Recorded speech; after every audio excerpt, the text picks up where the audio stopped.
So I would have probably preferred to have actually done this topic first, in terms of, sort of like setting, sort of setting the stage by talking about the anxious generation.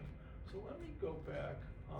And again, for those of you who are interested, I have like, the slides I'm going to be using today, plus some like other ancillary slides included in the slide kit.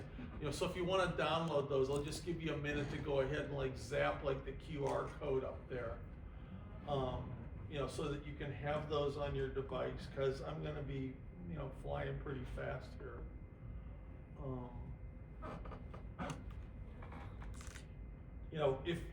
If you miss it now and like want to come up, we can like mess around with this thing over lunch to make sure that you can get access to those. So part of what I'm going to do is that in looking at this, where we're going to talk about sort of the the impact in particular, in terms of anxiety disorders in in younger people, young adults, and middle-aged adults. We're going to look at like some key hypotheses from Jonathan Haidt's Anxious Generation, looking at the factors that are contributing to this explosion that we're seeing throughout the culture in anxiety in youth and in adults. We're going to talk a little bit about like what are, how do we go ahead and like what are our approaches look like for treating this. One of the things that I wanted to spend a few minutes to talk about today, because we're going to be getting into this conversation after lunch about self-care, is that problems related to anxiety, it appears that that physicians, residents, and in particular medical students, and a lot of the folks that I have interviewed in the last few years trying to get into medical school, that this is overrepresented in our population. So I want to talk a little bit about sort of like that unique vulnerability. And then we're going to talk about like some of the impacts that this specifically has, in terms of church attendance and spiritual practice. Because, if there were one condition, from a mental health / neurodiversity standpoint that represents a barrier, to the greatest number of people, regularly attending and being part of church, it would be anxiety disorders. And so we're going to touch on that a bit.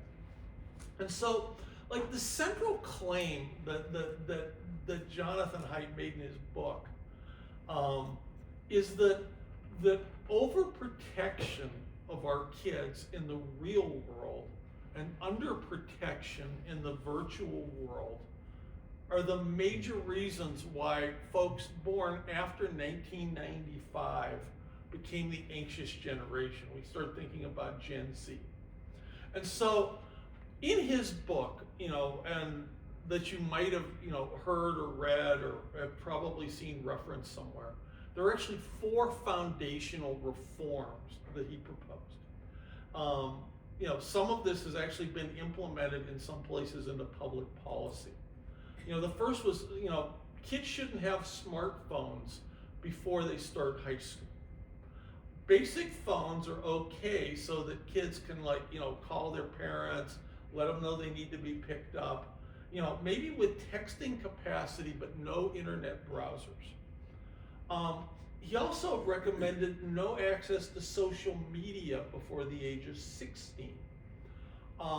His third recommendation, and again, that I believe our legislature here in Ohio has acted on this, but I understand from talking to school people, the extent to which it's implemented varies widely, is that recommending that kids don't have access to phones in school. The other part of what he's embraced that I think is the hardest part sometimes for parents, particularly in our culture, to embrace, is the need for more of what some people refer to as free-range parenting. And that by parents being overly protective of their kids, they're denying them the opportunity, to have life experiences that help them to build confidence and develop resilience. which is something else that we're going to be talking about a little bit after lunch, I believe. And so let me go ahead and go through for a few minutes and show you some of the statistics, to talk about how, particularly our younger people are being impacted by this. And so this is a graph looking at rates of depression going back over the last 20 years in teenagers. And so, so some of this like parallels my, career. That for 15 consecutive years, the rate of depression, actually the rate of suicide went down in teenagers in the United States. Prozac was FDA approved in 1988. Zoloft was FDA approved in 1989. So again, for 15 years, the rates of suicide, and I'll actually maybe go ahead and show you this like in the next slide, went down. Beginning in 2004, they went up for a year or two, leveled back off, and continued to this date, to be increasing. But if you look at like rates of quote unquote major depression among teens, 145% increase in girls since age 2010, 161% increase in boys. But still, the number of girls being treated is substantially larger. Girls are 2 to 3 times more likely to develop depression than boys. Some of that's related to, again, like different social and cultural factors. A big part of this and a big part of the difference is that the hormonal changes through puberty and the exposure to estrogens, causes significant impacts in terms of, limbic system development that seems to predispose women to more issues with this, as they get older. Because we know, like, if you look at like rates of depression and anxiety in prepubescent kids are very similar in boys and girls. But there's this big spike in puberty that was, measurable and dramatic even before the advent of social media. So if you take a look here, and you're looking at sort of like trends, anxiety, depression, behavior conduct problems, in kids from 2016 to 2023, you had a 61% increase in a 7-year time in the number of, kids being diagnosed with anxiety. 45% increase over 7 years in depression. Again, 20% of 20% of females have been diagnosed with an anxiety disorder. These are teen girls, 12 to 17. A little over 1 in 10 with depression. And so this is, 61%. I mean, when you look at the anxiety thing, it's a huge increase in a 7-year period of time. This is looking at the percentage of kids identified with clinically significant depression symptoms in the UK based on the number of hours per day they self-reported in being involved with social media. And so, one of the things that you notice here is like what Haidt describes is this hockey stick phenomenon, where like, especially with girls, especially when you start getting into 3 hours or more per day spent on social media, that there are these very significant spikes that you start to see in reported rates of depression. Now, I started like jumping the gun here and sort of talking about sort of this whole picture, around, an epidemic of suicide before. And so again, if this chart went back to 1990, you would see like rates of, death by suicide, in, children, adolescents, like, going down over an extended period of time. This little blip where it kicked up in 2004, that was when the FDA issued the black box warning about, a relationship between antidepressant use and suicide in kids. The number of prescriptions went down that year by 25% as pediatricians in particular got a lot more nervous about prescribing. So that there was a temporary blip there. Rate started going back down. And you notice we again sort of start to see this hockey stick phenomena around 2010, where the rates have gone up very substantially. Height points to 2012 as sort of a critical date in this. It was in 2012 that 50% of adolescents, we hit the mark that 50% of adolescents had smartphones. Now it's closer to 85 to 90% at this point. And one of the things that you'll see as we go through some of this research is that beginning, again, around 2012, rates of all kinds of mental health concerns start to go up. Now, we think about this, and Haidt talks about this as being a Gen Z problem. But this has basically had a significant impact on every population group up to the age of 50. So that, again, when you look at the prevalence of American adults, based on a U.S. National Survey on Drug Use and Health, 139% increase in problematic anxiety since 2010 among 18 to 25-year-olds. 103% increase in problematic anxiety since 2010 among 26 to 34-year-olds. But even in folks ages 35 to 49, it's gone up by 52%. In those of us who are older, 50 and up, there's been an 8% decrease since 2010. And so, if we start thinking about this maybe being an impact of smartphones, social media, it's not just the young people that are getting impacted. A significant portion of our population tied into technology is dealing with this stuff too. So, okay, this is a study looking specifically at, the impact on college-age students. So this is U.S. undergraduates, who have a clinical diagnosis. 134% increase in anxiety since 2010. 106% increase in depression since 2010. 72% increase in ADHD since 2010.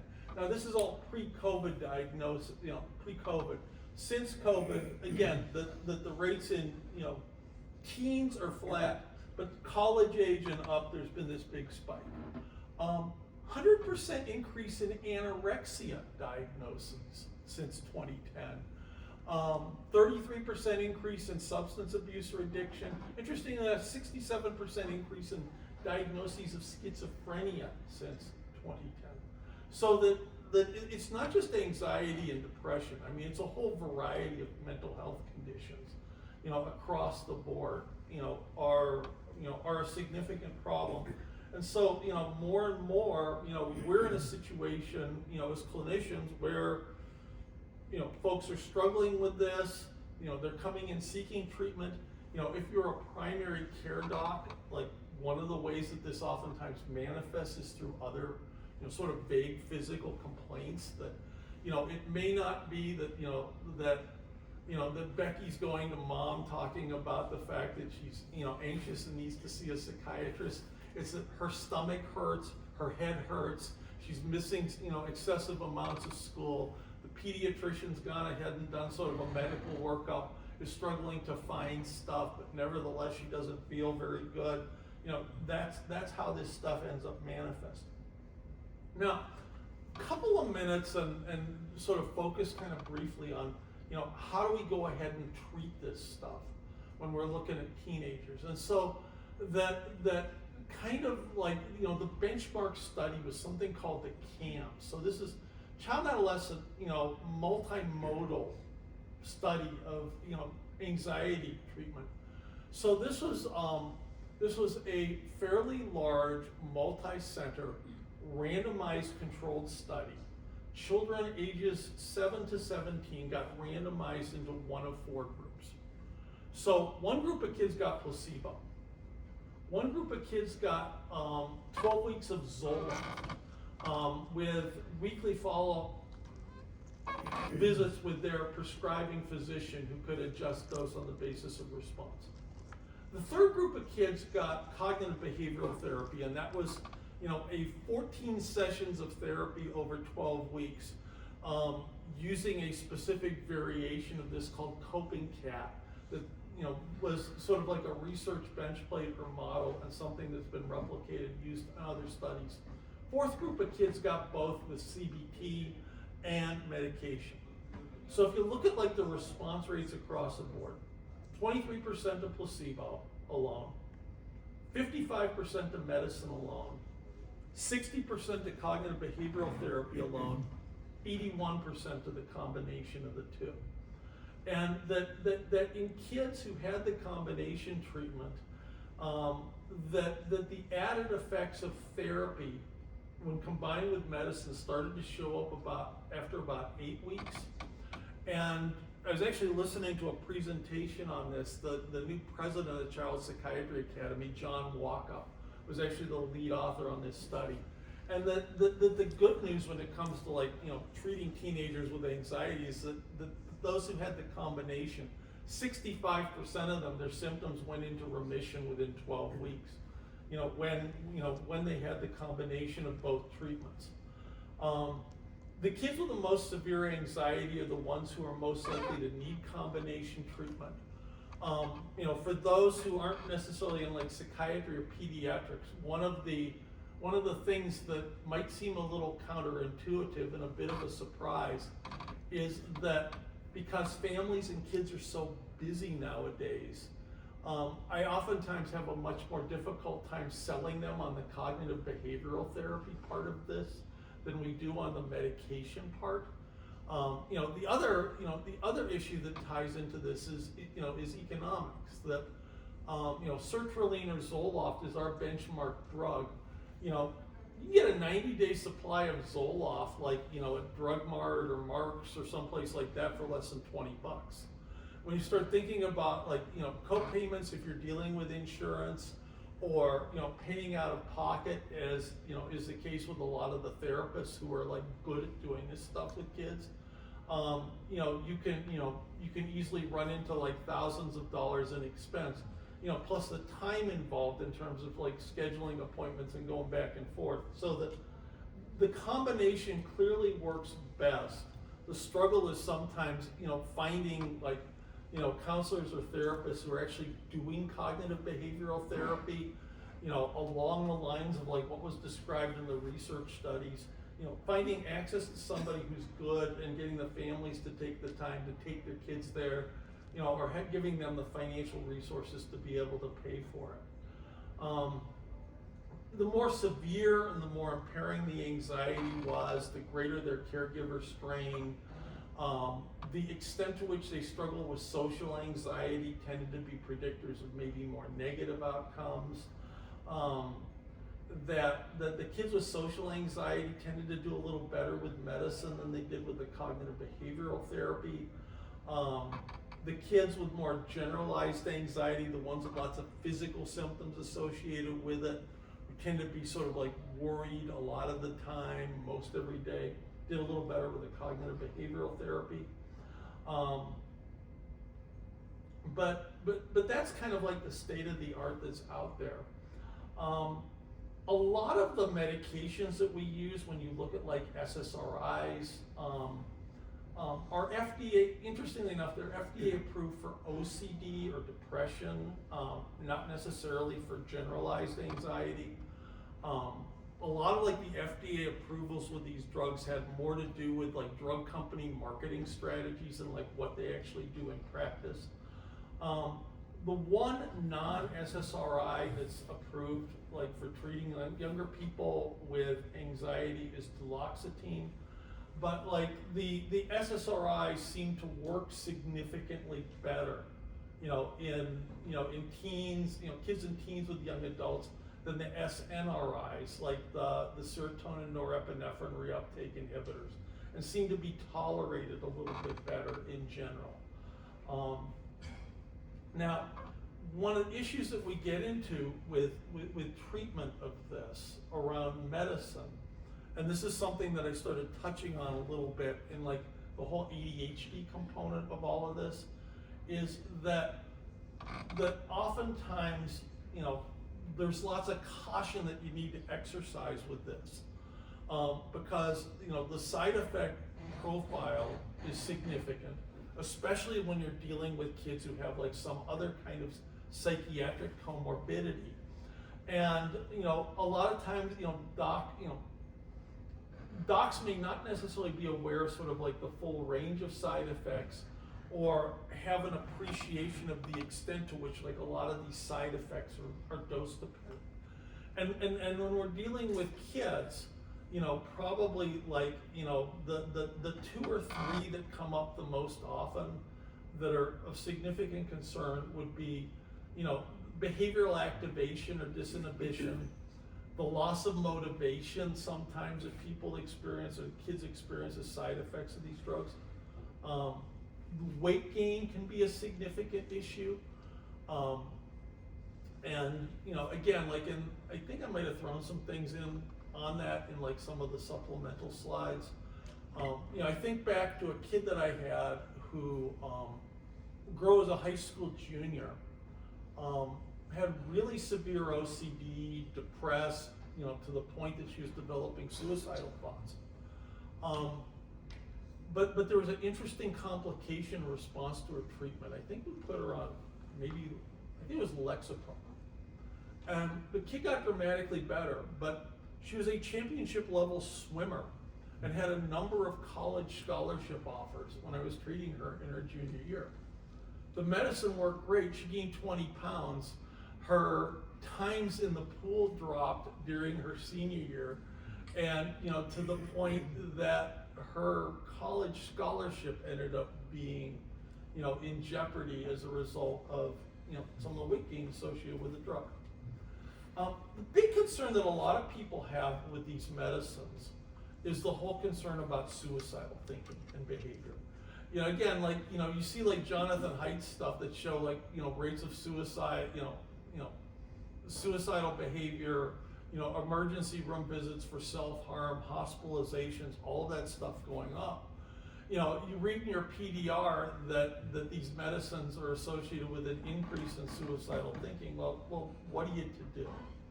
And so, one of the ways that we look at this, you know, in child psychiatry at least, you know, are, you know, these terms like sort of the number needed to treat and the number needed to harm.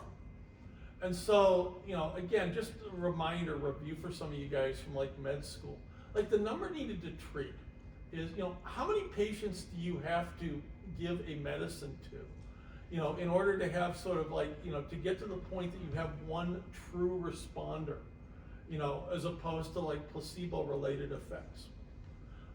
Antidepressants don't work very well in the treatment of depression.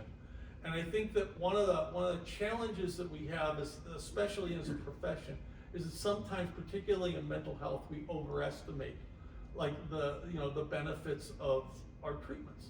So like if you look at the number needed to treat for depression in kids and adults, it's around 10.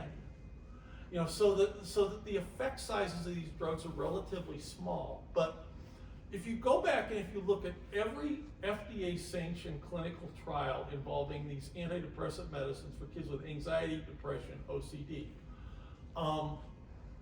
the number of kids are basically, if you look at studies for depression, about one kid in 110 had an increased, you know, suicidal thinking or behavior when they're on the drug.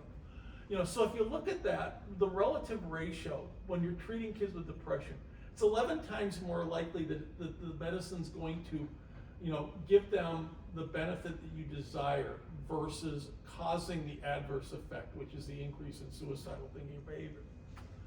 With anxiety, because the number needed to treat for that is 3.5, and these medicines are robustly more effective for anxiety than they are with depression, you know, it turns out you're about 36 times more likely to see the desired, you know, effect of the drug than you are to have a patient that develops suicidal behavior as a result of the drug.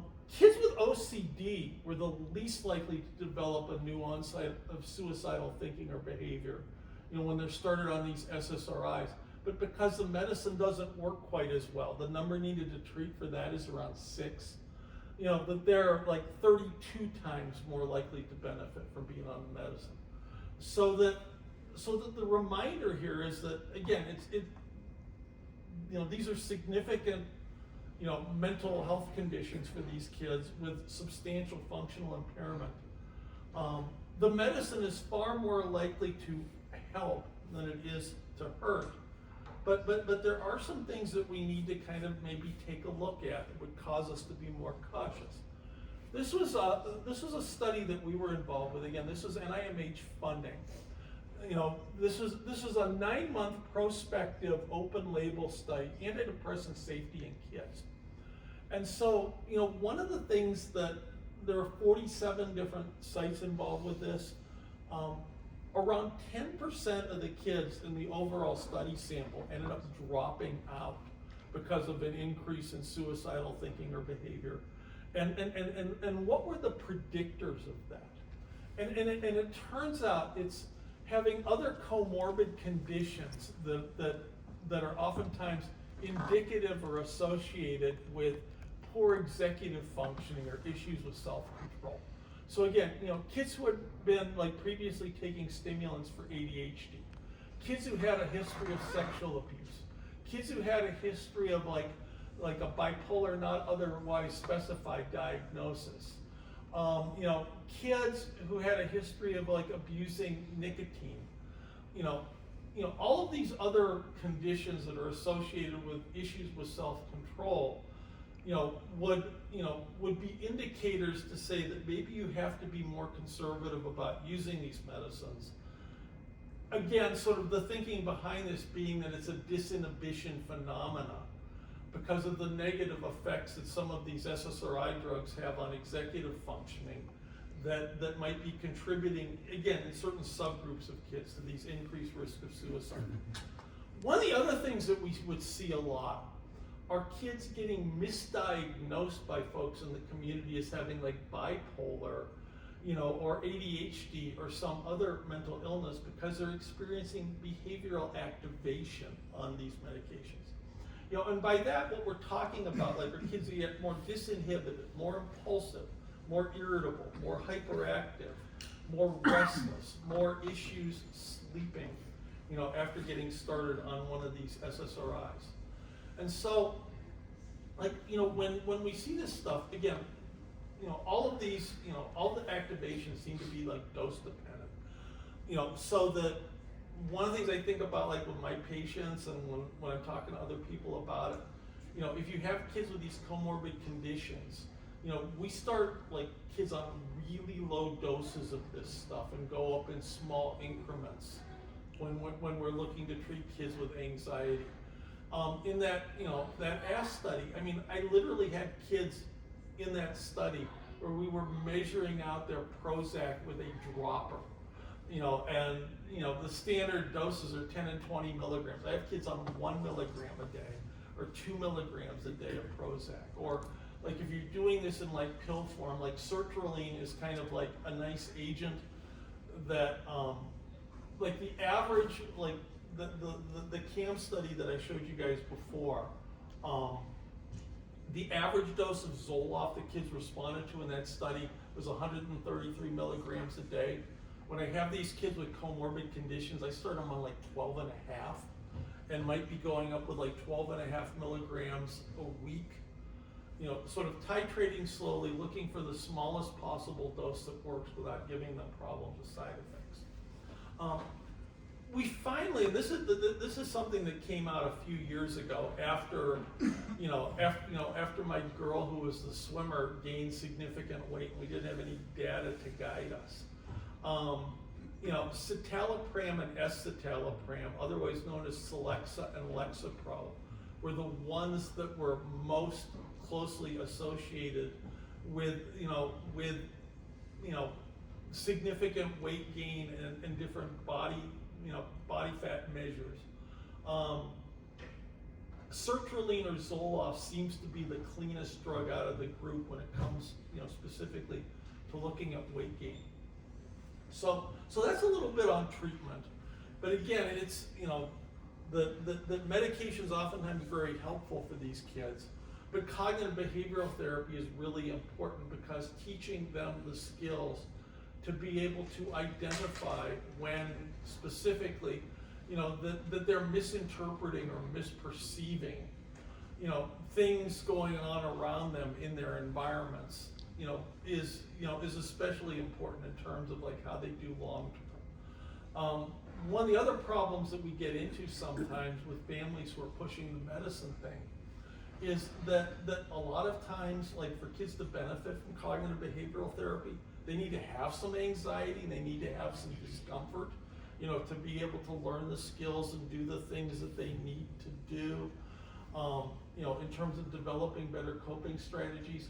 If we start off by giving them medicine, we take away all their symptoms, their ability then to engage in like the cognitive behavioral stuff and to develop the skills oftentimes diminishes significantly.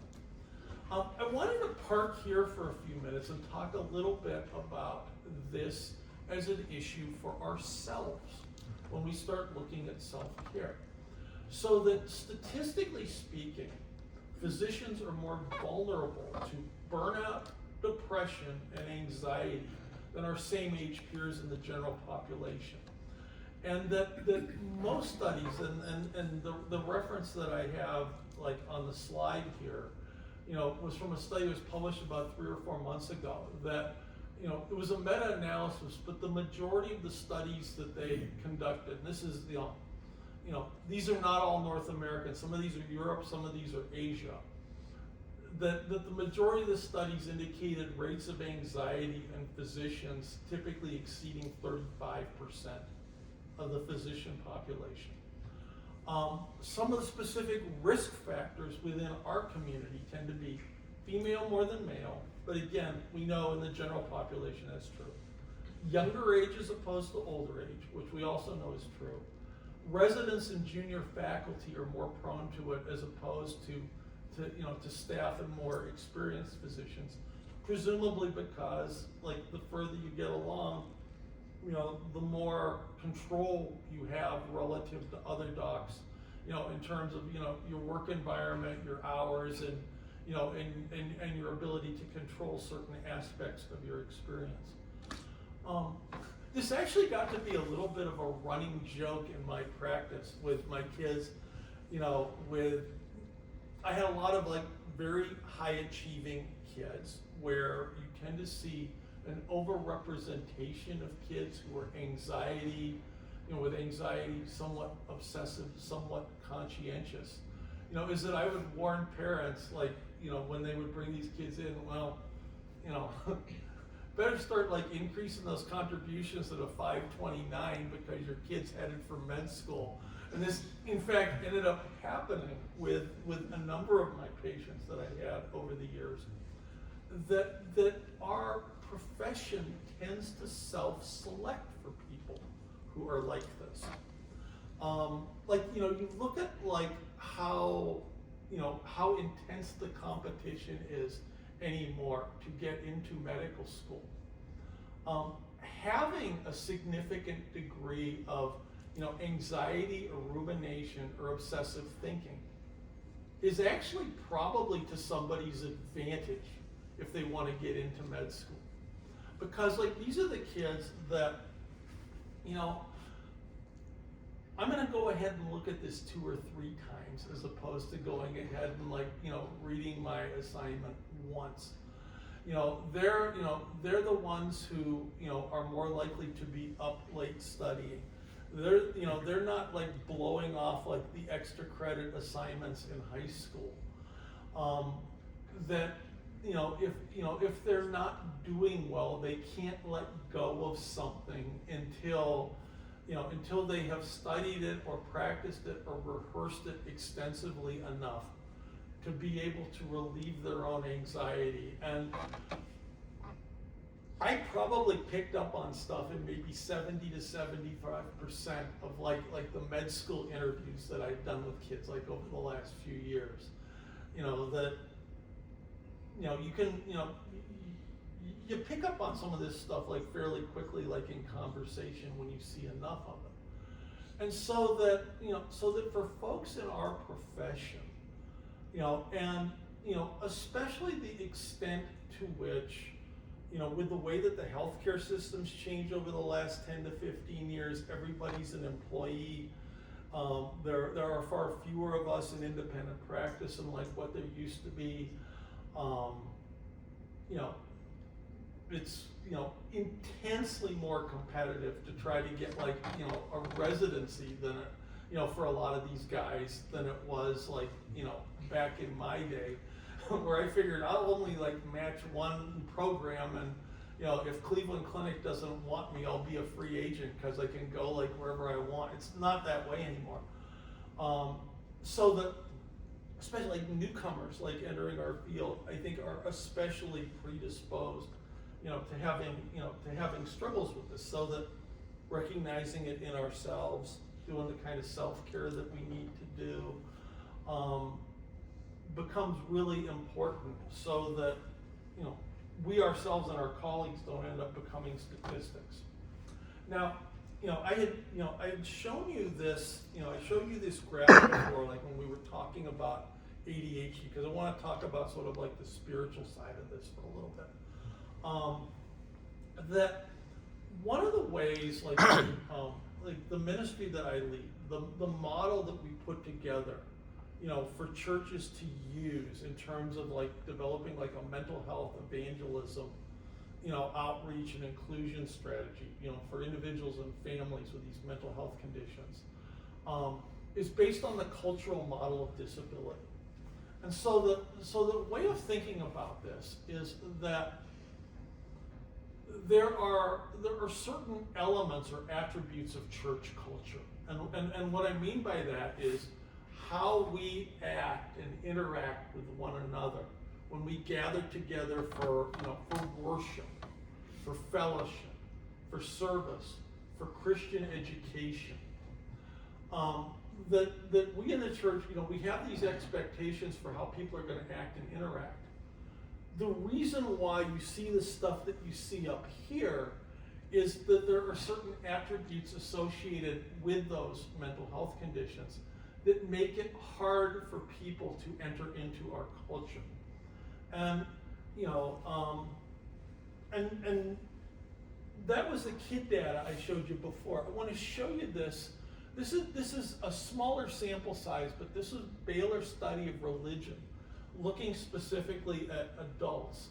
And this is the issue of anxiety, so that we know that adults who identify as having significant symptoms of anxiety on any given Sunday are 50 to 60% less likely than others in the general population to come to a worship service. But we also know that they are less likely to pray consistently. They are less likely to study their Bibles and to read Scripture consistently. So that it doesn't just impact church attendance, but it impacts these other spiritual practices as well that we view as measures of discipleship. And if you're thinking about like how does this like affect like people coming through my practice or families coming through my practice, I wanted to share this slide with you. This is part of like a training that we do, like when our ministry is like meeting with a church leadership team around this. And I want to just sort of share with you this hypothetical situation. Philip's family lives down the street from your church. Becky's a single mom, and she's raising her 9-year-old son Josh and her 7-year-old daughter Jennifer. Josh gets invited to Vacation Bible School by one of his friends from school, loves it, wants to come to church every Sunday, and he wants to go to their Awana group every Wednesday night.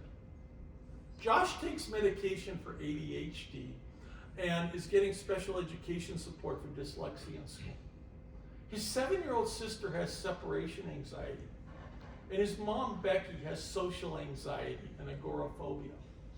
And what we do with the church team is we ask them, I want you to make a list and think about everything that could go wrong the first time that family tries to come and visit church. So one of the things to think about, and I probably should have mentioned this a little bit earlier, but we know from a variety of neuroimaging studies that what's different about the brain in people with anxiety is that they're basically hardwired to overestimate the level of risk entering into a new or unfamiliar situation. So that like in a situation like this, some of the things that would get in the way would be, first off, Becky's not coming to your church until she's watched several worship services online, because she might be fearful, from having seen things on the internet, that if she goes to this place, is somebody going to stick a microphone in her face in front of the entire congregation and expect her to introduce herself? One of the things that folks with anxiety dread is that they don't want to be the center of attention, and they don't want to be noticed for being different. So that Becky is going to be all over your website looking to see, how do adults dress? How do they dress their children? In such a way that if they're coming to the worship service, that they're not going to stand out. Becky has social anxiety. How many new adults are going to greet her and might she perceive as scrutinizing her the first day they come to church? So that there's, the over-enthusiastic greeters at the door. There's getting their kids signed up for children's ministry. The children's ministry folks are going to want to introduce her to the children's ministry director, plus the adult that's responsible, for sort of like each of like the grade appropriate groups that her kids are going into. Since Becky's daughter has separation anxiety, what happens when she has a meltdown learning that she's expected to be in a different part of the building from where mom is, and that the worship services are in that particular church are for grown-ups only? What happens when Josh with dyslexia gets to his Sunday school class and the well-meaning Sunday school teacher asks them all to take turns reading from the Bible out loud in front of their peers? What happens? So by the time Becky gets her kids, by the time Becky or Jennifer gets her kids registered, it's 10 minutes late in the service. She has agoraphobia, so that she's prone to like panic attacks in situations where it's hard to leave without drawing attention to yourself. And the usher shows her to middle seats that are in the first 4 rows of like your chapel or sanctuary or worship center. That's why this is like such a problem for folks. Like you start thinking about like other issues. Churches are intensely social places. 1 in 15 adults and kids have social anxiety. How do people do, when the pastor interrupts the service and asks everybody to take time greeting one another? I actually saw a guy like a couple months ago handle this well, and he said we think it's important for people to get to know the folks that they're worshiping around. If you're an introvert, feel free to get up during this time. Go out, enjoy an extra cup of coffee, have a donut, and then just feel free to come back in when we get into like the next worship song. Really nice sort of insightful intervention. In a lot of churches, their primary discipleship strategy is being part of a small group. How comfortable is someone with anxiety, coming in and maybe being assigned to or being part of a group with 10 to 12 other people they don't know, where there's a significant expectation for self-disclosure? So, you see how like a lot of this stuff can be like an issue. And so, I actually had a kid where, their family was going to check out a large church, here in the area that, is very well known. The pastor at the time had this expectation that kids go to their kids' stuff. Mom and Dad neglected to inform her of that until they got to the parking lot, and 15 minutes after the wrestling match started on the asphalt in the parking lot, when the kid was reluctant to go into the middle school group. They never quite made it in there. Unfamiliar situations are a big problem for folks at church who struggle with this. One of the stories I included in the book is that I had a kid, I saw for a little while, was like a third grader, had, issues with like ADHD, dyslexia, separation anxiety. Some of you who are in the area are familiar with Lawrence School around here. So that, it's a private school out in Broadview Heights, specifically for kids with ADHD, dyslexia. This kid got like a full scholarship to be able to go there. The problem was he had separation anxiety. At his local elementary school, he could see his house and the kitchen of the house, and Mom in the kitchen from his school, and they lived out our way, and so Broadview Heights is 25 miles away. So we're working with him to get over like the whole social separation anxiety thing for school. He's going to this church out in Chagrin Falls, and the focus was, of kids in middle school ministry was that the middle school pastors determined everybody was going to go on a middle school retreat.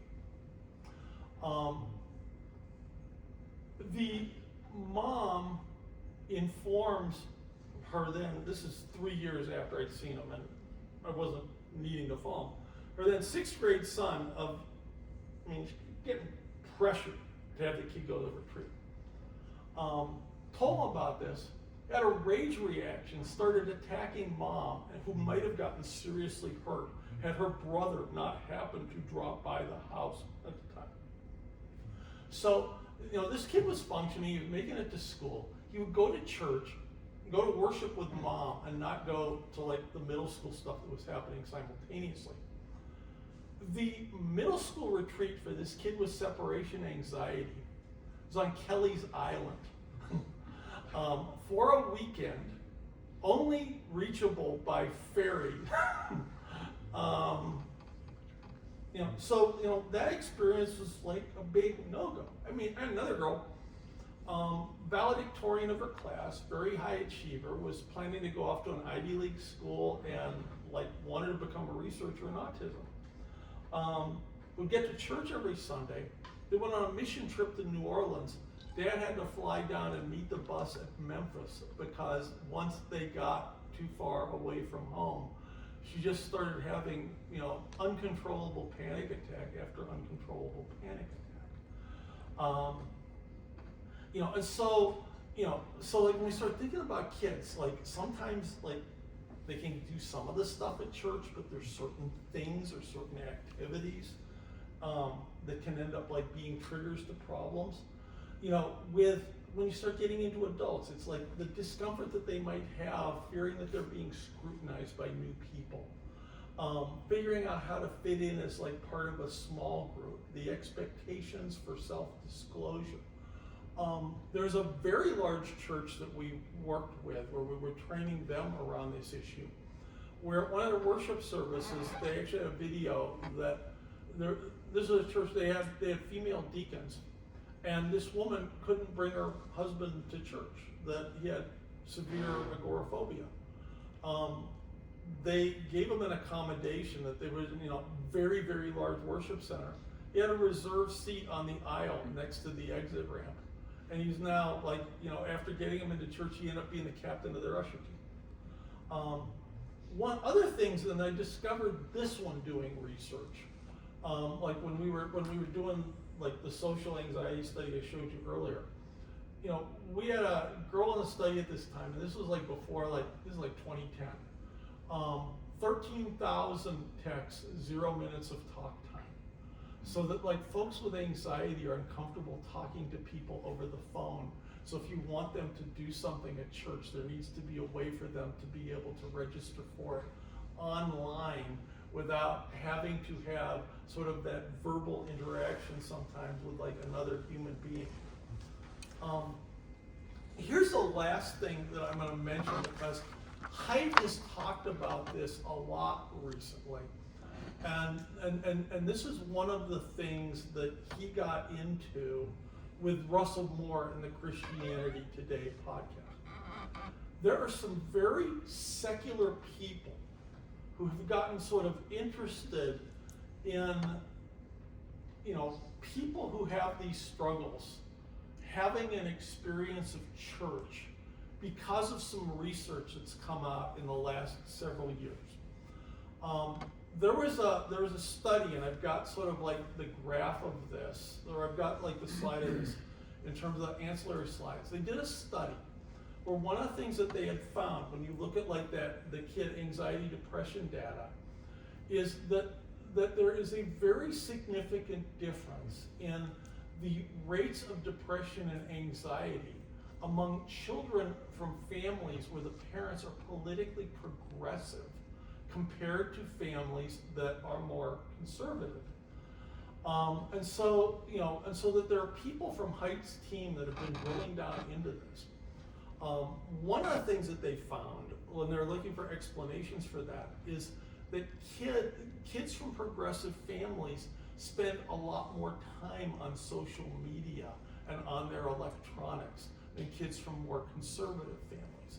So that there was a much higher, like over statistically significant difference of kids from those families spending three or more hours a day on social media compared to their peers. One of the other differences related to that, when you look at younger people and when you look at adults, is the extent to which through these social media platforms, kids are consuming news. And this is one of the things that they found with that group. And I think back, and this is like another anecdote, and I've been doing like the child psychiatry meetings online this week, and one of the things that there's a fixation on in that group is the amount of anxiety kids are experiencing around climate change. So this is maybe like 3 or 4 years ago. It was during COVID, and I went out in my house. I'm doing an evaluation with this kid who's like a 7th grader. He has ADHD, probably on like the high end of the autism spectrum, but I go through my whole evaluation. Had no concerns about the kid with mood. And one of the things that we ask everybody when I see him is, do you ever have any thoughts about suicide? And this kid goes, all the time. And I was kind of taken aback by this because there wasn't any indication. We're probably like an hour into our conversation at this point, that we're in a mood problem. I go like, well, what would make you think about that? And he goes, well, it's because of climate change. The world's going to be so horrible in 10 years that I don't know that I want to be around to experience that. And kids are getting this stuff through their phones. I was talking with Brian on his podcast yesterday, like when I was growing up, I graduated high school in 1979. I mean, like the extent of our news exposure was Walter Cronkite from 6:30 to 7 o'clock every night. And kids are getting bombarded by this stuff all the time. I mean, like they're, on these social media apps, that they're looking at the kids who are being orphaned in Ukraine and like what's going on with like Christians in Africa, and they're bombarded by all of this stuff. And, maybe struggle to figure out like how to go ahead and process it.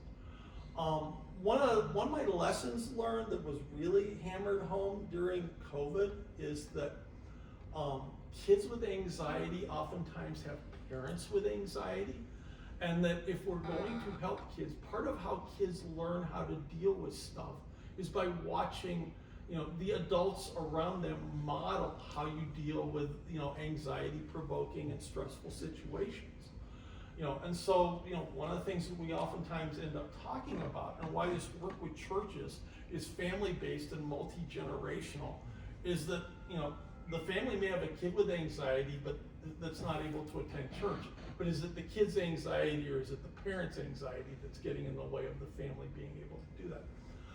Another study related to this, and this came out of a 2024 American Family Study, where again, you have these secular people who've gotten really interested in this stuff. They were looking at 20 to 29-year-old women. And the exact statistic was that women women in that age group who identified as progressive, 46% had been diagnosed with a mental health condition. 12% attend church weekly. In the conservative group, 21% had a mental health diagnosis. 50% attended church regularly.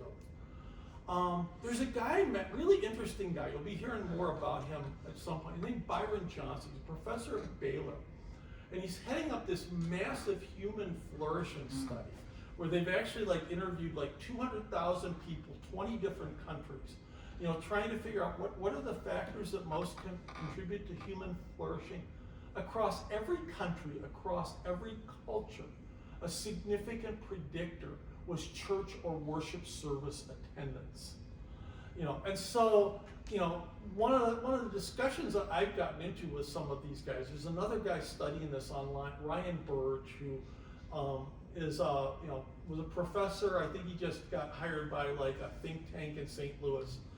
The argument is, how much, when you start teasing this out, how much, when you look at these statistics related to church involvement and mental health, there are obviously some positive things associated with, again, having faith, growing in faith, the social impact of being part of a faith community. But to what extent are these statistics skewed because folks who have these mental health challenges never come to church in the first place, or a significant number of them are not able to come to church, versus this whole other sort of angle looking at things like how much does the social media that they consume, the worldview that they and sort of the filters through which they interpret world events, being a biblical worldview versus some other kind of worldview. How much does that impact mental health? But the fact that all of these secular people, particularly Jonathan Haidt, are getting interested in looking at how the church can be part of the solution to this, is a really intriguing spin, with the direction that a lot of this research is taking. And that one of the things, there are a couple of other reasons why Haidt has gotten really interested in this, is that when you look at the stuff that he talked about in terms of the impact of the cell phones and social media, parents need to be able to take collective action if they're going to address this successfully. And so, where can you find large groups, or where, what institutions do we have, that are most likely to be areas where, where parents can start taking these steps, and schools and families can start setting some limits, in terms of being able to access social media. You can't do this yourself, because if you're the only parent doing it, you're going to turn your kid into a social leper, because this is sort of the primary means by which, sort of tweeners and adolescents interact with one another. That you need the capacity for collective action. The other thing that you need, and part of what Haidt gets into with some of his research, and this is in those ancillary slides, is that there are certain critical periods of time for social skill development. And for girls it's a little younger, ages 12 to 14, and for boys it's ages 14 to 16, where they need to be interacting with their peers in the physical presence of one another, to acquire the social skill capacities that they need to engage successfully in relationship later on in life. And so when you think about the culture, the primary place where there's an opportunity for folks to do that, outside of schools, is churches. And so it's so fascinating looking at this, that when you look at very secular people who are looking at trying to figure out, how do we reverse some of these trends, that increasingly, again, folks who are atheists are looking at the church to do something about it. So at this point, I will stop. I'll take maybe, save like 3 minutes for questions so that we can get everybody to lunch on time, so that you can all work on your social skills and social interaction and have a little bit of conversation. So, I think you said that SSRIs don't work well for depression. right. That you have to treat 10 people to have a benefit for one. Yeah, so like one way of thinking about this, like when you look at it in like effect sizes, and to get sort of a feel for, the relative impact or effectiveness of these different medicines. An effect size of 1 is like really good. Like the effect size of like Adderall is 0.93 for ADHD. For Concerta, the effect size of methylphenidate is around 0.8. If you look at the SSRIs, the effect size in kids and adolescents for generalized anxiety is 0.69. It's 0.48 for OCD, and it's 0.25 for depression. That 0.25 for depression effect size, Dr. Ioannidis, the guy from like Stanford who's like into the evidence-based medicine, who did an analysis of the adult research. It's not that kids respond differently to these things than adults. That's the exact same effect size that they found in adults, calculated across like all of like the FDA registration studies that they were able to include in their meta-analysis. And so, one of the things that we see, and it's not just with these issues, but like, you think about like our whole approach, you're mentioning like these folks, who are oftentimes like homeless with like serious mental illness in your clinic. Like, we deinstitutionalize people with a serious lack of appreciation for how ineffective a lot of these medicines are for people who have like schizophrenia, or serious mood disorders. That there are an awful lot of people who don't respond, and of the people who do respond, there are an awful lot of them who have a substandard response and never return to normal. And so, again, one of the things that I consistently see across the board, this is like 40 years now, like working with like residents and med students, is that one of the problems we get into in medicine, and particularly with regard to this stuff, is with our medical treatments, we seriously have like overestimated the effectiveness of them. And the likelihood that individual people are going to respond and the extent to which they're likely to normalize in response to these things. How about the effect of exercise? It's significant. A related issue is, you're talking about people who are spending 2, 3, 4, 5 hours a day on social media. Well, they're not on there participating in sports after school. There's only so many hours in the day. I suppose, true confession, I've like watched like YouTube and things like that on the treadmill. It is possible to be able to do it depending upon like how you exercise. Yeah, but a treadmill isn't the same mental or social stimulation that sports teams do, and then also doesn't provide the same mental health benefits. Okay, so getting into that, sort of tying it together with some other things that we talked about. Again, like most of these people, like, I would see kids like, with uncomplicated, anxiety or ADHD or depression